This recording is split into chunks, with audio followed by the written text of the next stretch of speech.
Olá, terceiro ano, tudo bem com vocês?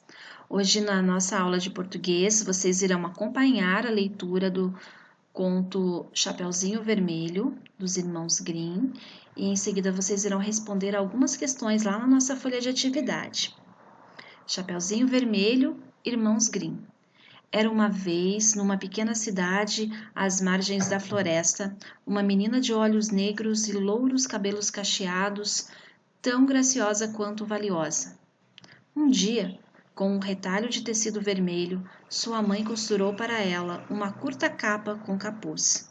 Ficou uma belezinha, combinando muito bem com os cabelos louros e os olhos negros da menina.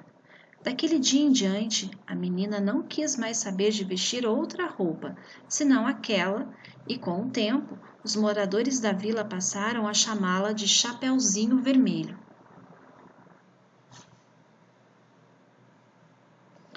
Além da mãe, Chapeuzinho Vermelho não tinha outros parentes, a não ser uma avó bem velhinha, que nem conseguia mais sair de casa.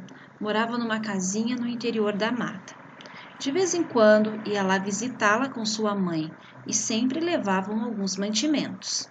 Um dia, a mãe da menina preparou algumas broas das quais a avó gostava muito, mas quando acabou de assar os quitutes, estava tão cansada que não tinha mais ânimo para andar pela floresta e levá-las para a velhinha. Então chamou a filha. Chapeuzinho Vermelho, vá levar essas broinhas para a vovó, ela gostará muito. Disseram-me que há alguns dias ela não passa bem e com certeza não tem vontade de cozinhar. Vou agora mesmo, mamãe. Tome cuidado.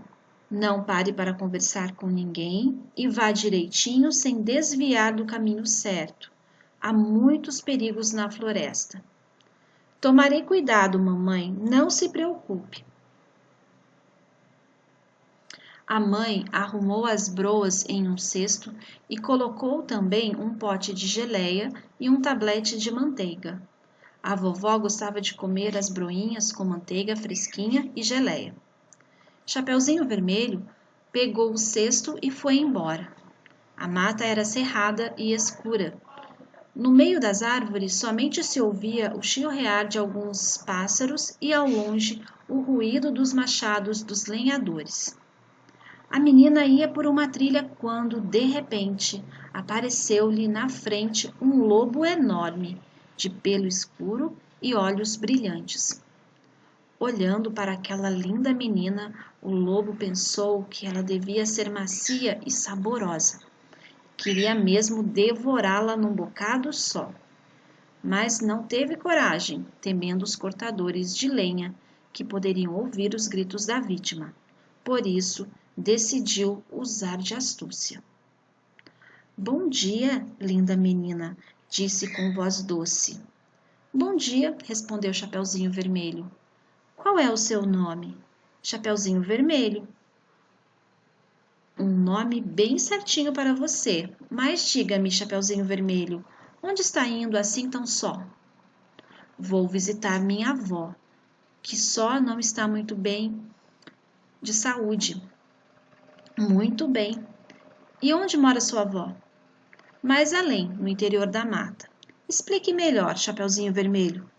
Numa casinha com as venezianas verdes, logo após o velho engenho de açúcar. O lobo teve uma ideia e propôs. Gostaria de ir também visitar sua avó doente. Vamos fazer uma aposta? Para ver quem chega primeiro, eu irei por aquele atalho lá abaixo. E você poderá seguir por este. Chapeuzinho Vermelho aceitou a proposta. 1, 2, 3 e já! Gritou o lobo. Conhecendo a floresta tão bem quanto seu nariz, o lobo escolhera para ele o trajeto mais breve e não demorou muito para alcançar a casa da vovó. Bateu à porta o mais delicadamente possível com suas enormes patas. Quem é? Perguntou a avó. O lobo fez uma vozinha doce para responder. Sou eu, sua netinha, vovó. Trago broas feitas em casa, um vidro de geleia e manteiga fresca. A boa velhinha, que ainda estava deitada, respondeu. Puxa a tranca e a porta se abrirá. O lobo entrou, chegou ao meio do quarto com um só pulo e devorou a pobre avózinha, antes que ela pudesse gritar. Em seguida fechou a porta, enfiou-se embaixo das cobertas e ficou à espera de Chapeuzinho Vermelho. A essa altura, Chapeuzinho Vermelho já tinha esquecido do lobo e da aposta sobre quem chegaria primeiro. Ia andando devagar pelo atalho, parando aqui e acolá. Ora era atraída por uma árvore carregada de pitangas, ora ficava observando o voo de uma borboleta, ou ainda um ágil esquilo. Parou um pouco para colher um maço de flores do campo. Encantou-se a observar uma procissão de formigas e correu atrás de uma joaninha. Finalmente chegou à casa da vovó e bateu de leve na porta.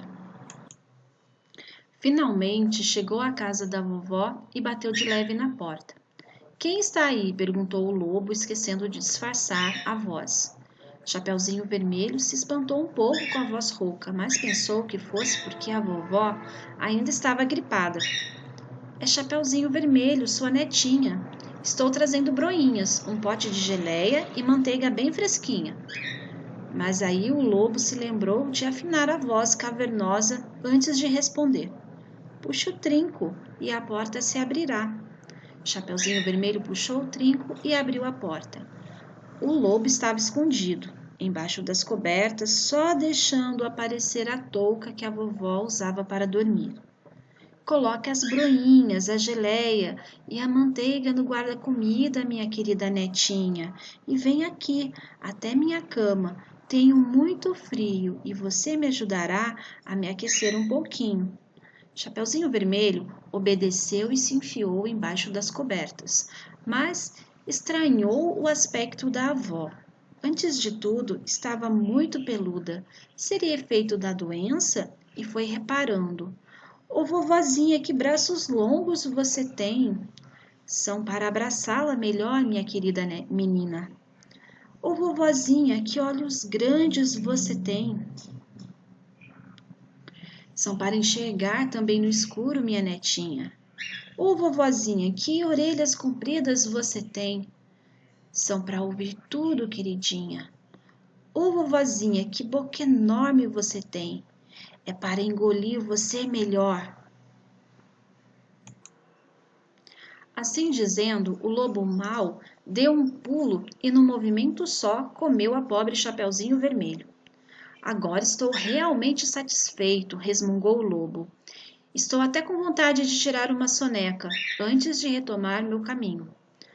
Voltou a se enfiar embaixo das cobertas, bem quentinho. Fechou os olhos e, depois de alguns minutos, já roncava. E como roncava! Uma britadeira teria feito menos barulho. Algumas horas mais tarde, um caçador passou em frente à casa da vovó, ouviu o barulho e pensou: olha só como a velhinha ronca. Estará passando mal? Vou dar uma espiada. Abriu a porta, chegou perto da cama e quem ele viu? O lobo, que dormia como uma pedra, com uma enorme barriga parecendo um grande balão. O caçador ficou bem satisfeito. Há muito tempo estava procurando esse lobo que já matara muitas ovelhas e cordeirinhos.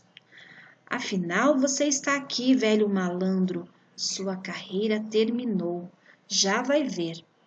Enfiou os cartuchos na espingarda e estava pronto para atirar. Mas então lhe pareceu que a barriga do lobo estava se mexendo e pensou: aposto que esse danado comeu a vovó sem nem ter o trabalho de mastigá-la. Se foi isso, talvez eu ainda possa ajudar. Guardou a espingarda, pegou a tesoura e bem devagar, bem de leve, começou a cortar a barriga do lobo ainda adormecido. Na primeira tesourada apareceu um pedaço de pano vermelho. Na segunda, uma cabecinha loura. Na terceira, Chapeuzinho Vermelho pulou fora. Obrigada, senhor caçador. Agradeço muito por ter me libertado. Estava tão apertado lá dentro, tão escuro. Faça outro corte, por favor, assim poderá libertar minha avó, que o lobo comeu antes de mim. O caçador recomeçou seu trabalho com a tesoura, e da barriga do lobo saiu também a vovó, um pouco estonteada, meio sufocada, mas viva. E agora? Perguntou o caçador. Temos de castigar esse bicho como ele merece. Chapeuzinho Vermelho foi correndo até a beira do córrego e apanhou uma grande quantidade de pedras redondas e lisas. Entregou-as ao caçador, que arrumou tudo direitinho dentro da barriga do lobo antes de costurar os cortes que havia feito. Em seguida, os três saíram da casa, se esconderam entre as árvores e aguardaram. Mais tarde, o lobo acordou com um peso estranho no estômago. Teria sido indigesta a vovó? Pulou da cama e foi beber água no córrego. Mas as pedras pesavam tanto que, quando se abaixou, ele caiu na água e ficou preso no fundo do córrego. O caçador foi embora contente e a vovó comeu com gosto as broinhas. Chapeuzinho Vermelho prometeu a si mesma nunca mais esquecer os conselhos da mamãe. Não pare para conversar com ninguém e vá em frente pelo seu caminho.